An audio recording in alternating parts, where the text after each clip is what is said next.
आगे बढ़ते हैं। अदालत उज़्मा से खबर है कि अदालत उज़्मा ने प्रैक्टिस एंड प्रोसीजर एक्ट के खिलाफ दायर तमाम दरखास्तें 10/5 के तनासुब से मुस्तरद कर दी हैं।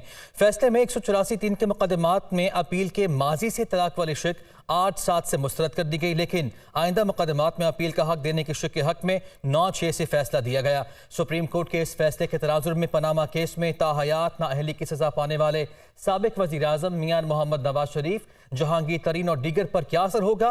क्या इन अफराद को अपने खिलाफ होने वाले फैसले पर अपील का हक मिलेगा? आईनी माहिरीन इन सवालात का जवाब जानते हैं, आइए इस रिपोर्ट में।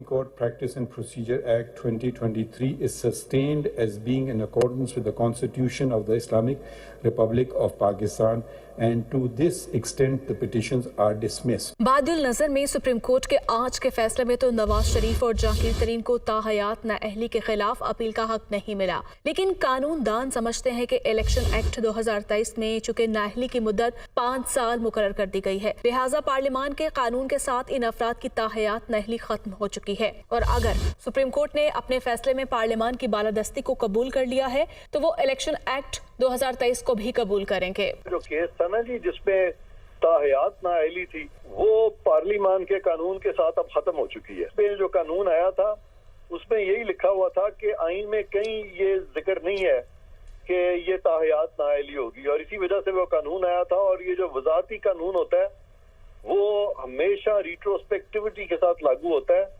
तो इन एनी केस उनकी वो 5 साल की मुद्दत चूंकि पूरी हो चुकी है तो मियां साहब अहल होंगे। मेरा ख्याल है उनके लिए अब कोई परेशानी की बात। सुप्रीम कोर्ट इस बात को भी मानेगी कि जो पार्लियामेंट ने ये कानून बनाया इलेक्शन एक्ट में तरमीम के तहत कि एक बंदे को जब 62(1)(f) के तहत आप नाअहल करते हैं तो उसकी नाअहली 5 साल के लिए होगी, और वो लागू हो जाएगा क्योंकि इस कानून को भी सुप्रीम कोर्ट ने कहा जी पार्लियामेंट के पास पावर है, पार्लियामेंट कानून बना सकती है, और इसी तनाजुर में उस लॉ को भी सुप्रीम कोर्ट एक्सेप्ट करेगी और जो नाअहली होगी वो 5 साल के लिए भी। कुछ कानूनी माहिरीन का कहना है कि सुप्रीम कोर्ट के फैसले के मुताबिक 184(3) के तहत माजी में होने वाले अदालत के फैसलों के खिलाफ अपील का हक नहीं मिलता और इसका इतलाक आइंदा होने वाले फैसलों पर होगा। इस तरह मियां नवाज शरीफ और जहांगीर तरीन समेत तमाम अफराद जिनको 184(3) के तहत नाअहली की सजा हुई उनको अपील का हक नहीं मिलेगा। लिहाजा इलेक्शन एक्ट 2023 फौकियत नहीं रखता, इसका इतलाक आने वाली नाअहलियों पर होगा। आज का जो फैसला आया है उसमें सुप्रीम कोर्ट ऑफ पाकिस्तान ने कहा है कि अपील की जो पावर है